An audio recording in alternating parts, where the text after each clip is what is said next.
Olá pessoal, a paz do Senhor Jesus. Estamos começando mais uma aula do SETAP, o Seminário Teológico Avivamento Pleno.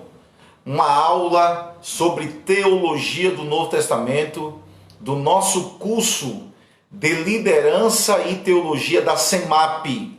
A SEMAP é a Comunidade Missionária Avivamento Pleno, aqui em Vitória da Conquista, na Bahia. E temos tido a grata satisfação de estar compartilhando não só de conhecimento, mas de vida para vários alunos, entre esses alunos pastores, pregadores, missionários, o povo de Deus em geral. E hoje eu vou complementar a aula da última semana. Houve um pequeno problema técnico e nós iremos complementar essa próxima aula de hoje falando sobre paternidade. Nós falamos na semana passada sobre algumas coisas importantes sobre a paternidade. Lembrando, nós falamos, por exemplo, da questão de que muitas vezes formamos muitos Paulos, mas esquecemos de formar os Barnabés. E a revista que nós temos usado, essa revista aqui, revista O Sermão da Montanha, que é um resumo muito interessante sobre a teologia do Novo Testamento. Nós queremos usar outros livros além dessa revista que nós estamos usando, mas infelizmente devido a essa pandemia, as transportadoras têm tido muita dificuldade em entregar as mercadorias. Então nós vamos usar essas duas revistas. Você que é aluno do SETAP, já fique sabendo, são duas revistas. Essa aqui que custa R$15, Sermão da Montanha, e a segunda revista, Doutrina do Espírito Santo. As duas ficam por R$30, iremos usar desde maio agora até início de julho, iremos usar estas revistas. Lembrando que para a cretologia, que é a doutrina do Espírito Santo, o pastor Geisiel é quem vai dar as aulas. E essas revistas são comentadas pelo pastor Geisiel, o próprio professor, é o comentarista dessas revistas de escola bíblica dominical da nossa cidade, da nossa terra, e por isso que nós queremos honrar os nossos profetas. Então aqui está essa revista que nós iremos usar. Falamos semana passada sobre paternidade, e eu falei que o pai espiritual, que independente, talvez o seu pai espiritual, sua mãe espiritual, não tem tanta influência como você, talvez não tenha tanto conhecimento como você, e talvez seja até mais novo do que você, ou até mais velho do que você, não importa, isso não vem ao caso, mas é alguém que te ama, alguém que te abraça, alguém a quem você presta contas, porque tem muito cantor famoso, pregador famoso e pastor por aí, que ele não tem procurado alguém para pastorear o seu coração. Pastor precisa ser pastoreado. Pregador, você pode ser o cara, velho, mas você precisa ser pastoreado. Geazi precisava prestar contas para Eliseu, e Eliseu precisava prestar contas para o profeta Elias. Você tem que ter alguém a quem prestar contas, porque por melhor que você seja, se você andar sozinho, em algum momento você se perde e em algum momento você cai. Então permaneça procurando, se você não encontrou ainda, um pai e uma mãe espiritual que vai pastorear o seu coração e pastorear a sua vida. 1 Coríntios capítulo 4 é o texto básico que nós temos usado desde a semana passada. No versículo de número 15, quando o apóstolo Paulo reivindica a sua paternidade espiritual, ele diz: ainda que tivesses 10.000 aios ou 10.000 tutores em Cristo, não tereis contudo muitos pais, pois eu pelo evangelho vos gerei em Cristo Jesus. Uma das características, não precisa ser necessariamente assim, mas uma das características de um pai espiritual é que ele tenha gerado em você uma filiação espiritual. E mesmo se não foi essa pessoa que ganhou você para Jesus, que ajudou você nos primeiros passos da fé, mas é alguém que está gerando verdade de Deus em seu coração, esta é uma característica primordial de um pai espiritual. Então o pai espiritual ele tem que dar exemplo. Quando o apóstolo Paulo escreve a sua primeira carta aos Coríntios, capítulo 11, versículo 1, ele diz: sede meus imitadores, assim como eu sou de Cristo. Ele era uma referência, ele era um exemplo. E por isso que a gente tem que ter muito cuidado, porque o que você faz pesa muito mais do que aquilo que você fala. Por isso que o seu testemunho vai alcançar gerações. O seu testemunho vai alcançar vidas. Você que é um pai espiritual, uma mãe espiritual, você é um pai geracional. Essa paternidade geracional vai alcançar os teus filhos e os filhos dos seus filhos.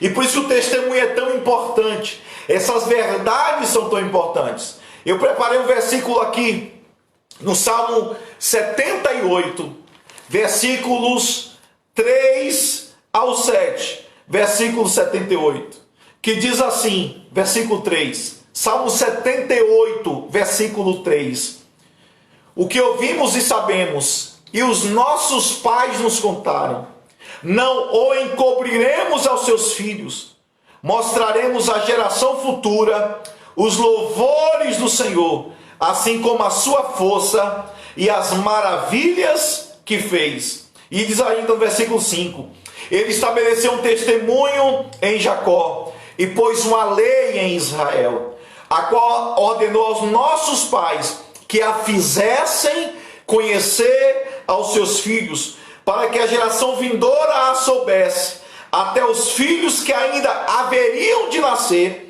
e eles por sua vez a contassem aos seus filhos. Essa é uma paternidade que ela não deixa uma herança, mas deixa um legado.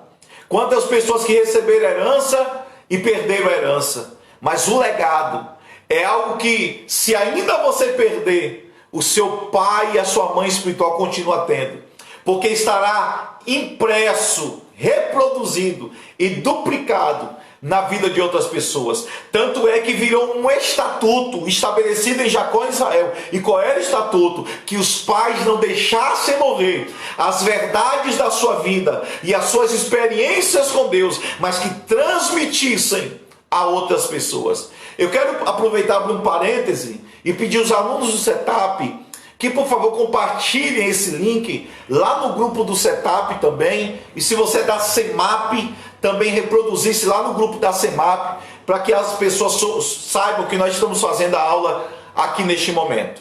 Então, é preciso que haja um exemplo, é preciso que haja uma referência, é preciso que uma paternidade espiritual seja impressa em outros, porque só pode ser pai espiritual quem é filho espiritual. Eu disse, só pode ser titular quem aprendeu a ser reserva.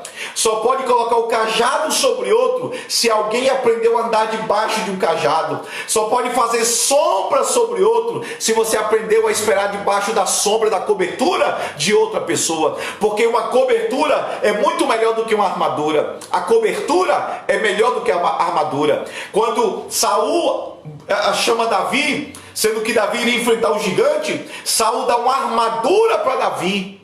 Davi até usou, mas disse: para mim não dá, eu não me sinto bem, eu não consigo andar. Mas mais importante que a armadura de Saul era a cobertura de Samuel. Ele poderia até com a armadura, e se ele ganhasse, alguém ia dizer: ele ganhou porque estava com a armadura de Saul. Mas como ele vai debaixo da cobertura de Samuel, e ele vai no nome do Senhor dos Exércitos, é nesse nome que você vê a glória, a bênção e o poder. O nome de Deus foi glorificado naquele dia, não o nome de um homem. Por quê? Porque é muito mais importante que a armadura, ou seja, muito mais importante que a sua experiência, muito mais importante que o seu conhecimento, muito mais importante que a sua influência, status e glamour. É a cobertura que está sobre você. É alguém que ora por ti, alguém que chora pela sua vida, alguém que te aconselha na família, alguém que é leal a você. Quando todo mundo fala mal de você, tem alguém lá que está te defendendo. Então a cobertura é muito melhor do que uma armadura. É melhor a cobertura de Samuel do que uma armadura de Saul. Então essa paternidade, ela é muito presente na nossa vida. Por isso que você que é um pastor, você precisa criar uma paternidade na igreja.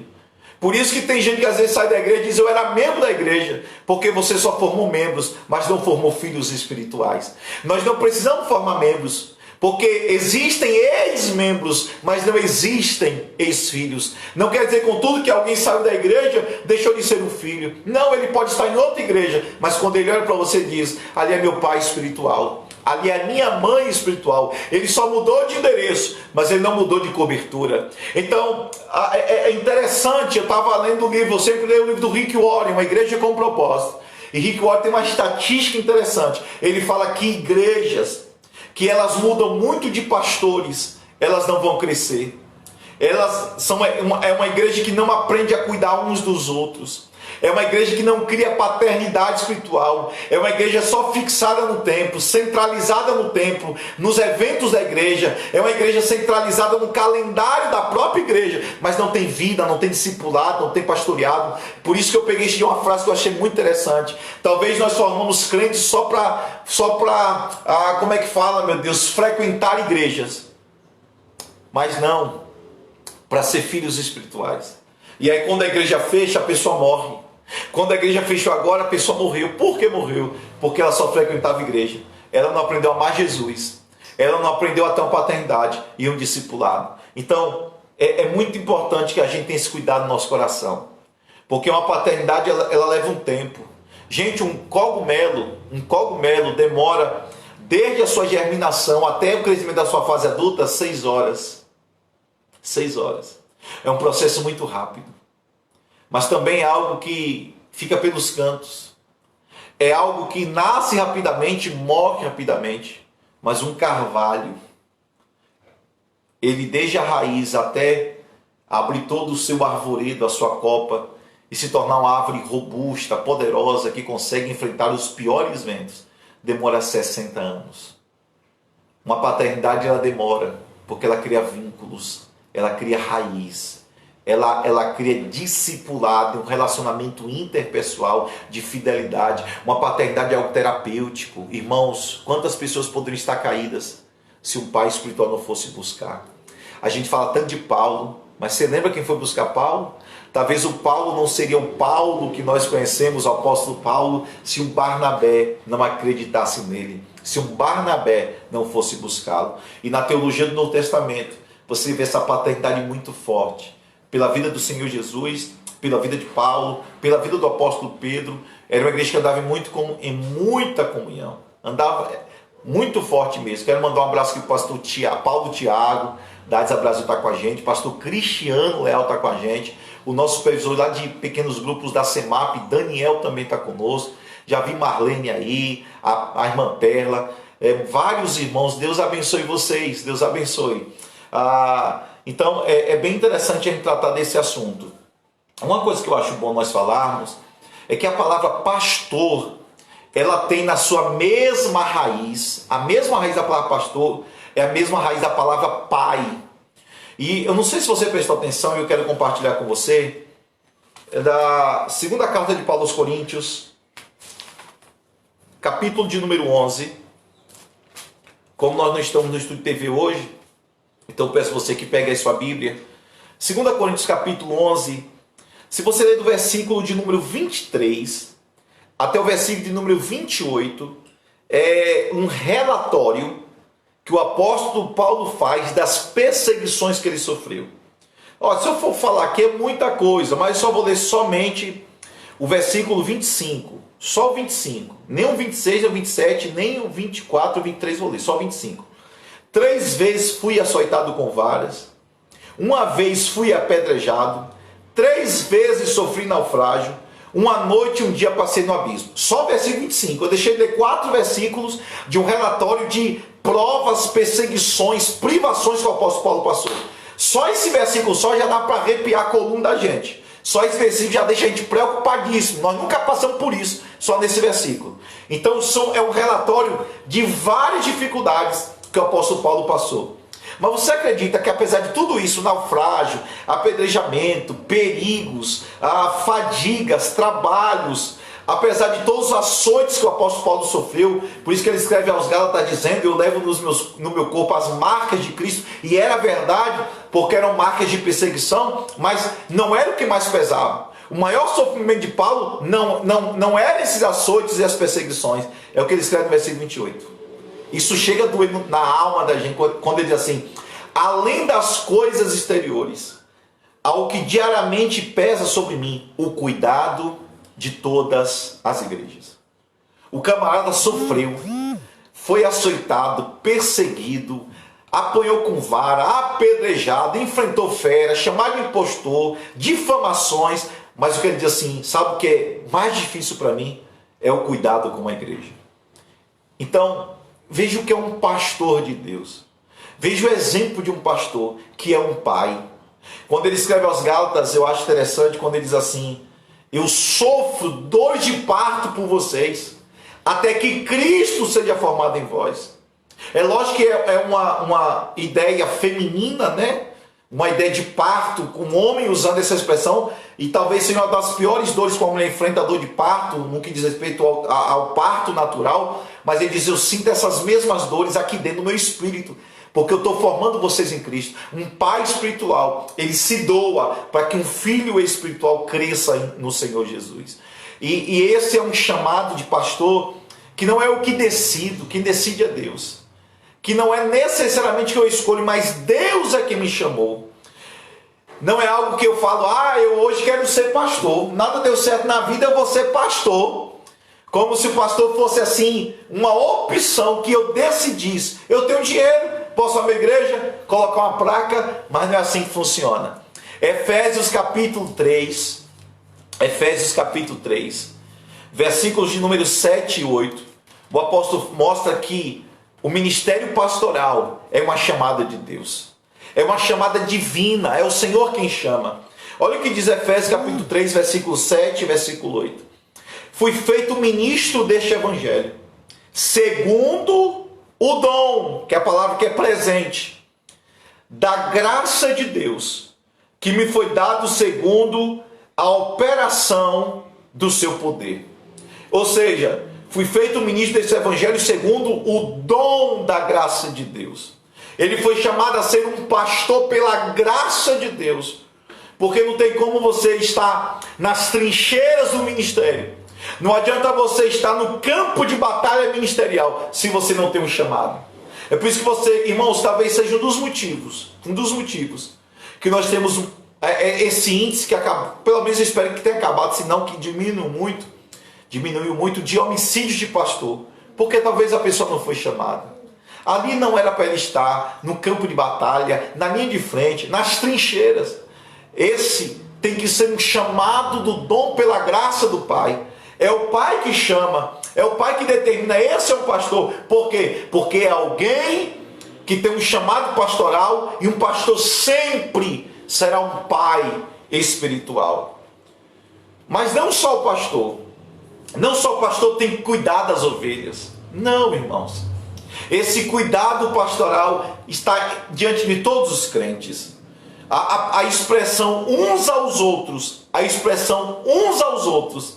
aparece, cerca de 60 vezes em todo o Novo Testamento. Eu separei só 8 vezes aqui para você dar uma olhada.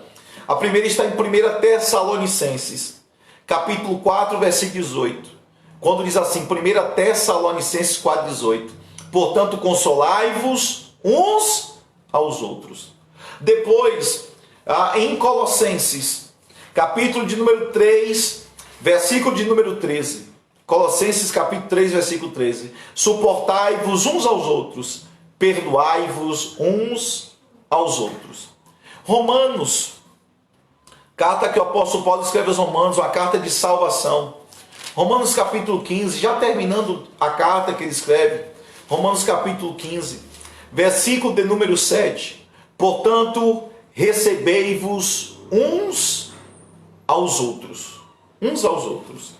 Gálatas, nós temos 2 versículos em Gálatas. Gálatas capítulo 5, versículo 13. Gálatas 5, 13.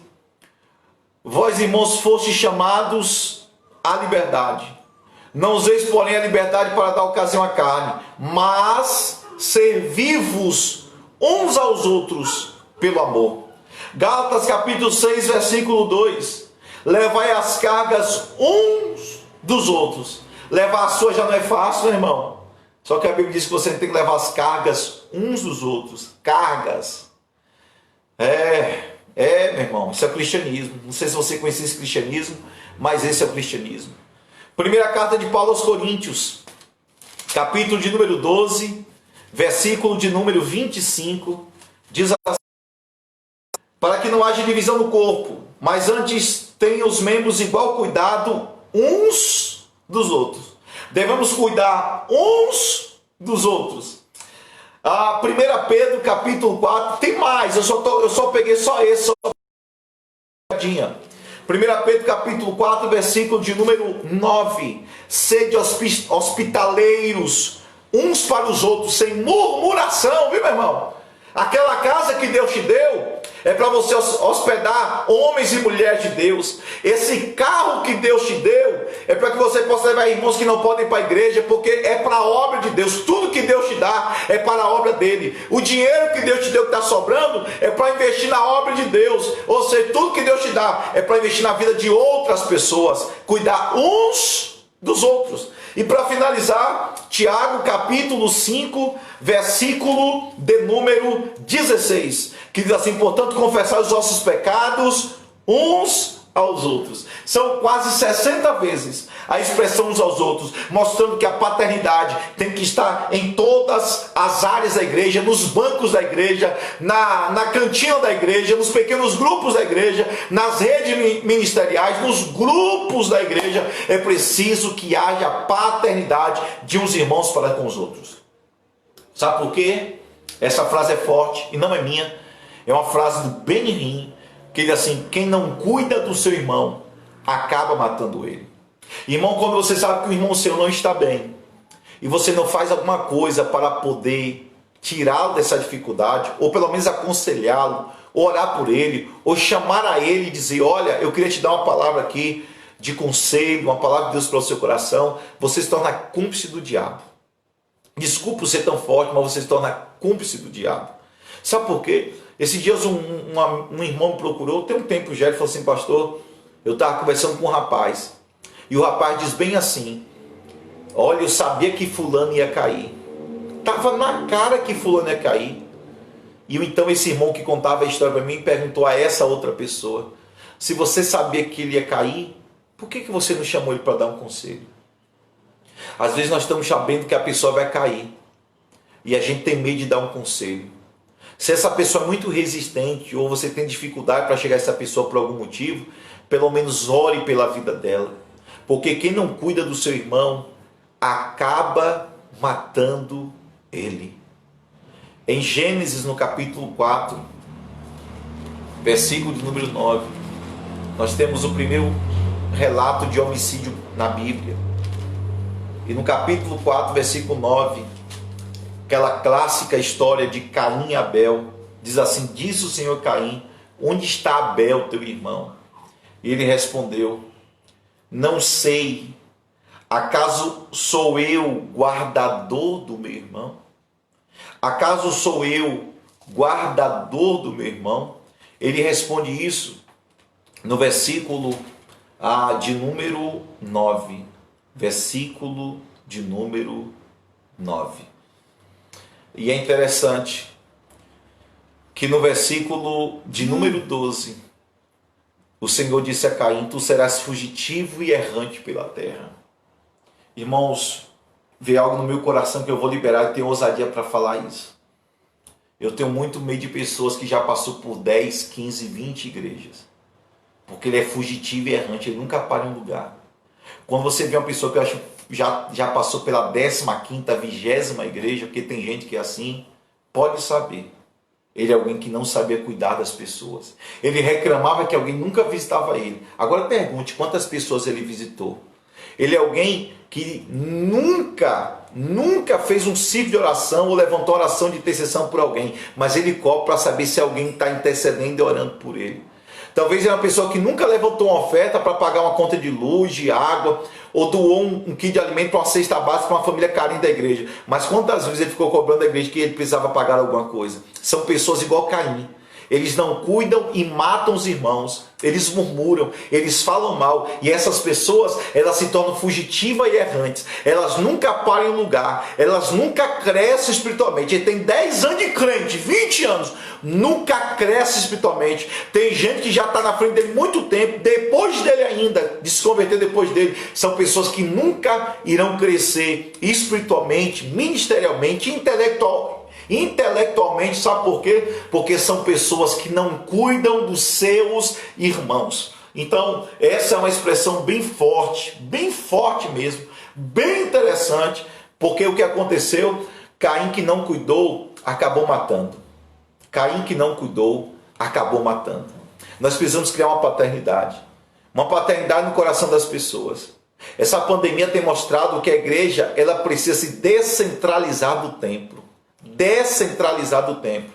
Talvez a vantagem que as igrejas em células têm e que as igrejas em pequenos grupos têm é que elas não estão centralizadas no templo. A igreja funciona fora do templo. Olha, se a CEMAP ou se sair um decreto, as igrejas vão ficar um ano fechadas. Deus abençoe que não. Mas se falar se a igreja vai ficar um ano fechada, as igrejas, nós não teremos dificuldade nenhuma. Porque a CEMAP trabalha em pequenos grupos, as igrejas que trabalham em células em pequenos grupos, elas trabalham nas casas. A igreja está fechada, mas nós estamos tendo um pequeno grupo toda semana, reunião toda semana, aulas online toda semana, entregando cesta básica, graças a Deus praticamente toda semana, entregando máscaras, fazendo doações, fazendo lives, encontrando alguns irmãos, respeitando os cuidados, em amor, em comunhão, porque nós não estamos centralizados no templo. Então, são pessoas que precisam entender que nós não podemos ficar centralizadas no templo, irmão. Nós precisamos ter o cuidado de criar uma igreja que tenha discipulado e paternidade. E por causa disso, talvez, criou essa cultura de que só o templo. E, por favor, não estou dando moral nenhuma para desigrejado, porque desigrejado, na maioria, é descompromissado. E não é o caso aqui. Mas é para mostrar que talvez as pessoas, elas não voltam para a igreja. Porque elas olham para um Deus que é um pai carrasco. E vou lhe falar uma coisa, talvez nós estamos trazendo para a nossa vida espiritual, um reflexo de uma paternidade biológica. Em miúdos eu quero explicar assim, tem filhos biológicos que nunca tiveram um bom convívio com seus pais, nem o pai nem a mãe, eu vou te garantir, muito mais o pai, a figura paterna, a figura masculina. E eles trazem na sua vida cotidiana, espiritual, ministerial, esse reflexo de um pai biológico ausente, negligente, ameaçador, de um pai agressivo, de um pai que abandonou, de um pai que não cuidou. E quando ele relaciona com Deus, muitas vezes, ele não consegue ter um relacionamento com Deus assim, porque ele vislumbra o seu pai. Ele coloca em Deus o reflexo do seu pai biológico.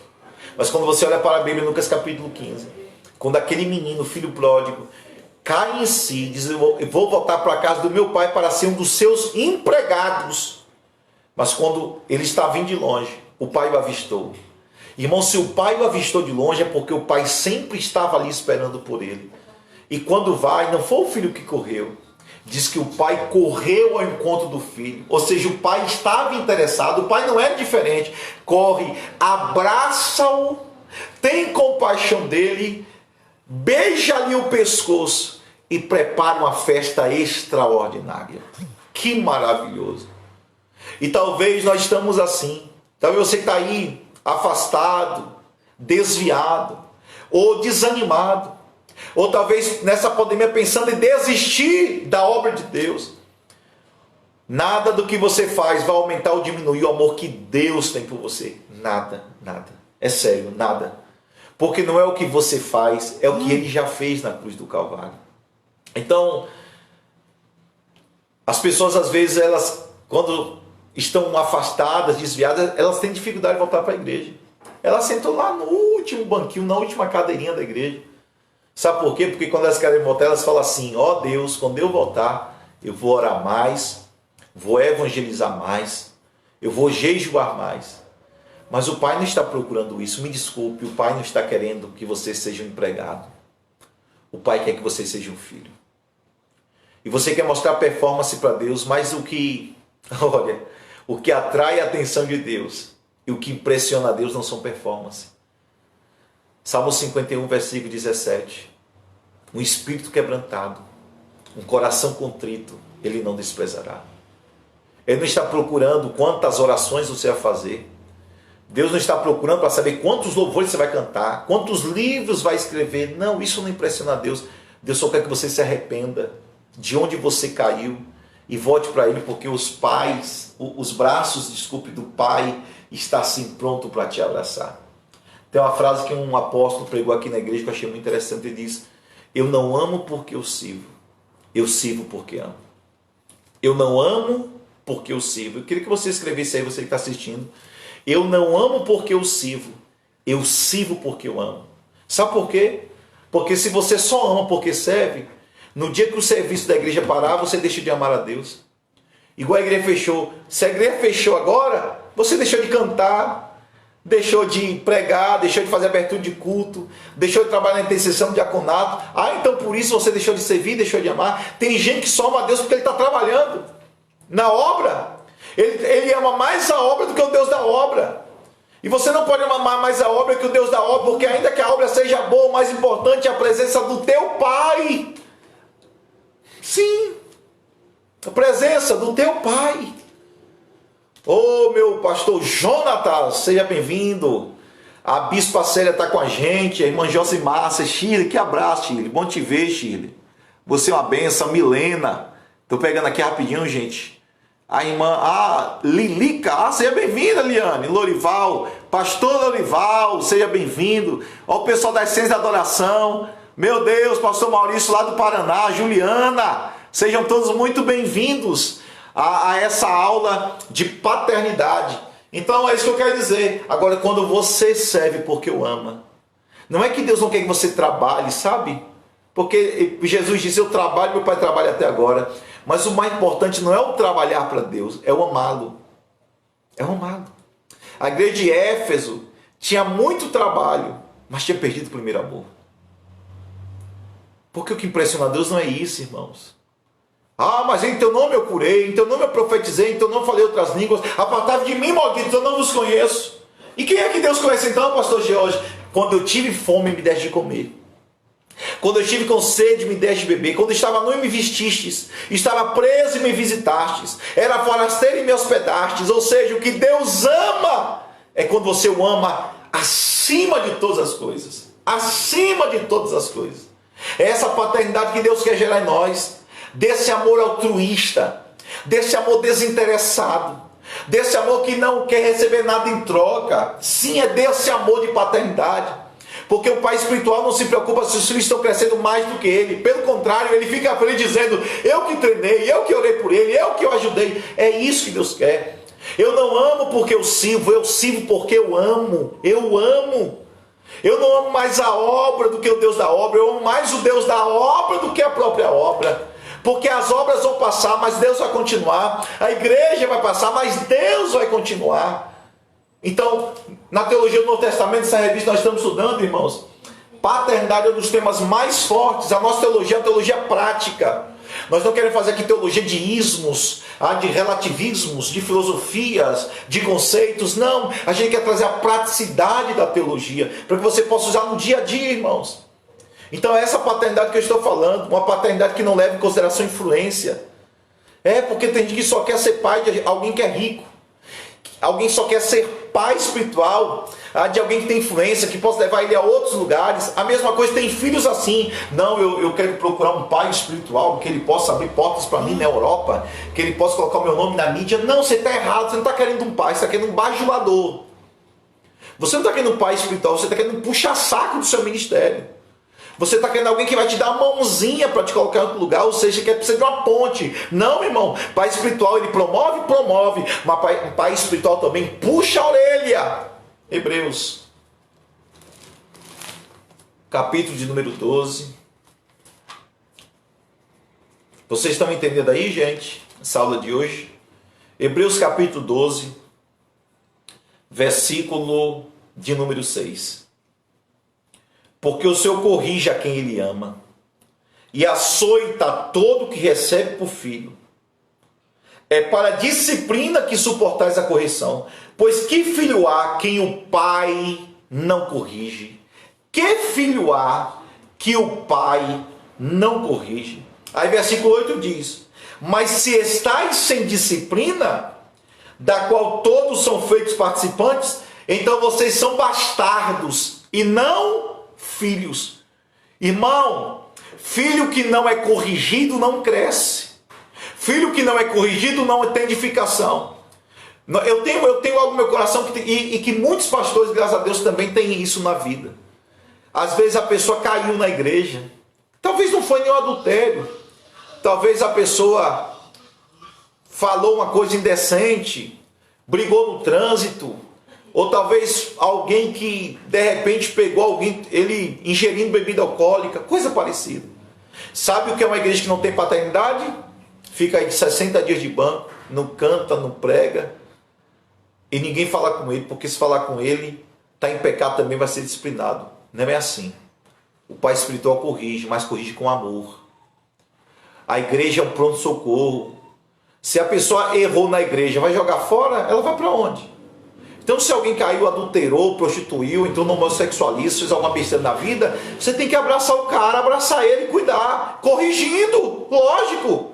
Olha o que diz Gálatas. Toda vez que eu vou corrigir alguém, eu lembro muito disso, do que está em Gálatas capítulo 6. Isso pesa muito em meu coração. Quando eu tenho a dura tarefa de ter que disciplinar alguém, porque a disciplina não busca humilhação. A disciplina promove a edificação. Então, Gálatas capítulo 6, versículo 1 diz assim: irmãos, Gálatas 6:1. Irmãos, se alguém for surpreendido em alguma ofensa, seja muito bem-vinda aí, pastora Vera. Eu acho que a pastora Vera está com a gente. Irmãos, se alguém for surpreendido em alguma ofensa, vós que sois espirituais, corrigiu o irmão ou a irmã com espírito de mansidão. Por que Paulo fala isso? Mas olha por ti mesmo, para que não sejas também tentado. Então, de repente, você pode corrigir alguém com raiva, com rancor, com amargura e sem a consolação e mansidão, sem amor, e de repente você pode cair no mesmo pecado que o outro. Eu conheço uma igreja mesmo que o pastor é muito rígido. Se a irmã cortasse um dedinho de cabelo, era disciplina de 90 dias. Se ele visse algum irmão falar alguma coisa, uma besteira, ele repreendia do púlpito todo mundo. Sabe o que aconteceu, irmãos? Ele criou uma igreja que não sabia o que era amar, e uma igreja que não sabia o que era compaixão. E sabe o que aconteceu? Ele caiu. Sabe o que a igreja fez? Expulsou ele. Porque ele não transferiu para a igreja, nem reproduziu na igreja compaixão e amor. Ele não criou paternidade, ele se tornou um ditador, mas não um pai espiritual. Púlpito não é lugar de você cuspir as suas ofensas. Púlpito não é lugar de você metralhar a igreja. Se você não está bem, mostre que você precisa de uma paternidade. Precisa de alguém que te aconselha. Precisa de alguém que vai puxar a sua orelha. Alguém que vai te disciplinar.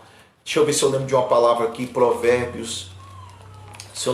Eu lembro o versículo, mas eu quero dar, como é uma aula, eu quero dar para você a passagem.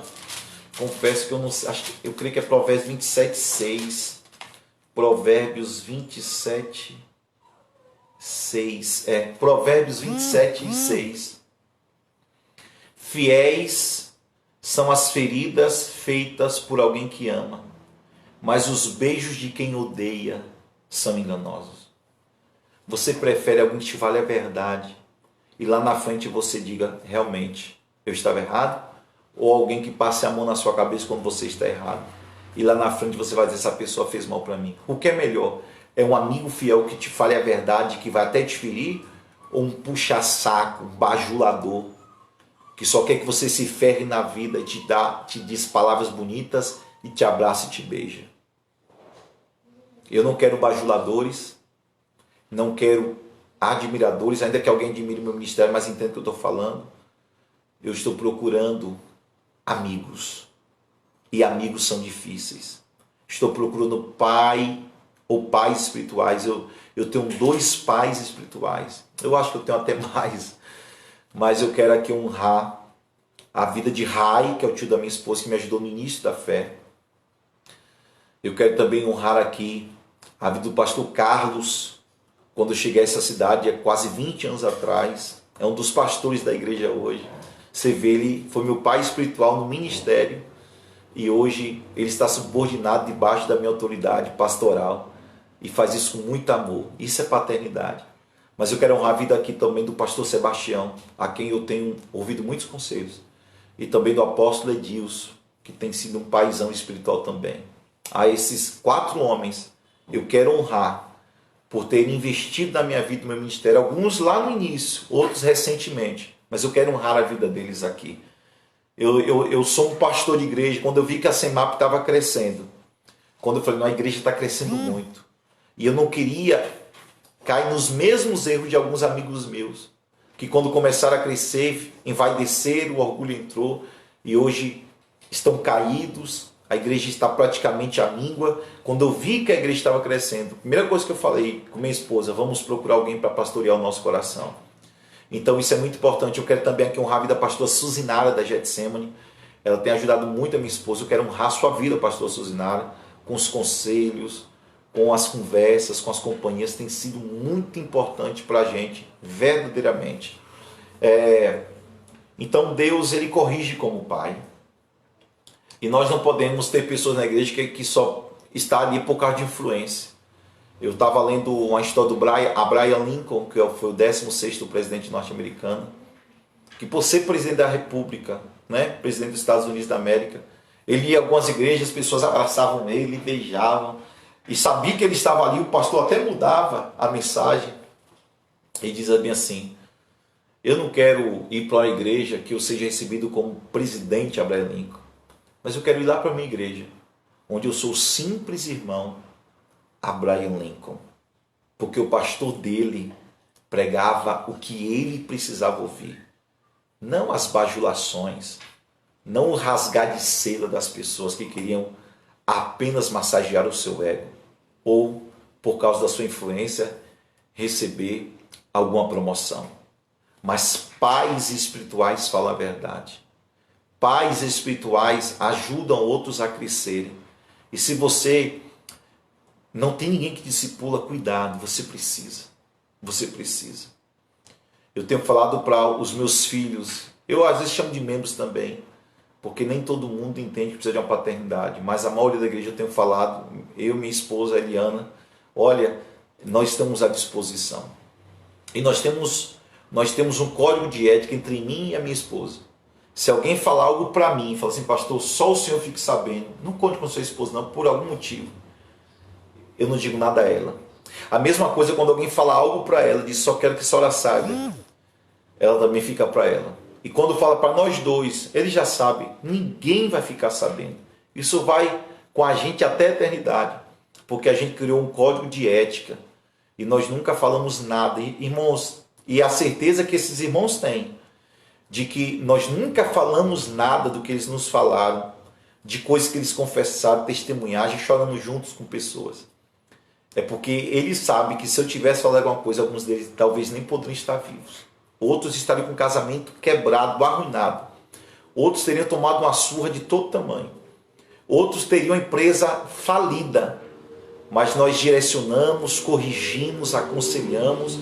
As consequências elas vêm em alguns casos, mas tudo isso que nós ouvimos está guardado no nosso coração. Então hoje são pessoas, na sua maioria, que estão na igreja edificadas, trabalhando na obra, servindo a Jesus com amor, e que tem um passado negro, mas passou, já confessou, Deus já liberou, Deus já perdoou, e se Deus perdoou, eu porventura vou condenar? Existe condenação para os escolhidos de Deus? De forma alguma. Isso chama paternidade. É cuidado e amor. É lógico que a igreja está crescendo muito, nós não tem como atender todo mundo, então nós estamos criando mais paternidade na igreja, com mais pastores, com líderes de pequenos grupos, supervisores, redes de ministério, para que cada um possa estar cuidando do outro naquele discipulado 1 a 1. No discipulado também coletivo, que é o que nós estamos mais usando. Mas quando alguém precisa conversar, nós estamos à disposição. Essa é a teologia do Novo Testamento. Um dos pontos, né, da teologia do Novo Testamento. Essa paternidade espiritual tão importante nesses dias. Tão importante. Estamos finalizando a nossa aula de hoje. Essa aula de hoje é o complemento da aula anterior. E essa semana eu já quero finalizar a teologia do Novo Testamento, já no mês de junho, que nós vamos entrar em doutrina do Espírito Santo. E oramos para que em julho e agosto, em breve, as aulas retornem e a gente volte ao nosso trabalho. Você que não pegou a revista, essa revista é por encomenda. Você paga primeiro, a gente pede, assim que chegar, nós já passamos para você pela lista, entendeu? Pela lista. São R$30, são 2 revistas, cada uma custa R$15, as duas por 30, e pode passar uma vez no cartão as duas, tá bom? Essa aqui, o Sermão da Montanha, Teologia do Novo Testamento, pastor Geisiel, um abraço para ele, da Igreja Pentecostal Rei na Glória. E a segunda revista, Paracretologia, palavra grego, né? Paracretos, quer dizer consolador, que é o Espírito Santo, a doutrina do Espírito Santo. Semana que vem estaremos juntos. Você tem alguma pergunta, alguma coisa que você queira comentar? Vou te dar 2 minutinhos para você estar compartilhando com a gente aí, por favor. Não, por favor, Eliana.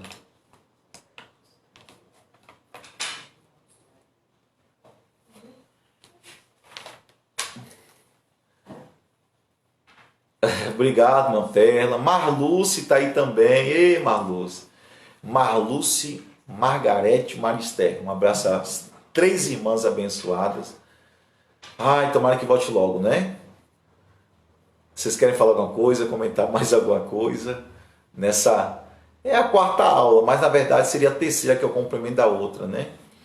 E semana que vem nós teremos mais uma aula sobre a teologia do Novo Testamento. Falamos já sobre a ressurreição de Cristo, falamos sobre o reino de Deus e os pontos importantes do Monte das Bem-aventuranças, a constituição do reino, e terminando hoje paternidade. São pontos marcantes, importantes da teologia do Novo Testamento. Gisele está aqui, a professora Gisele dá tchau, pessoal. Tchau. Muito obrigado. Por nada. Gente, Deus abençoe. Até a nossa próxima aula. Divulgue lá no setup para mim, por favor. E também na CEMAP, o link já vai ficar salvo aqui. Depois nós vamos jogar no YouTube, tá bom? Deus abençoe. Tchau, tchau.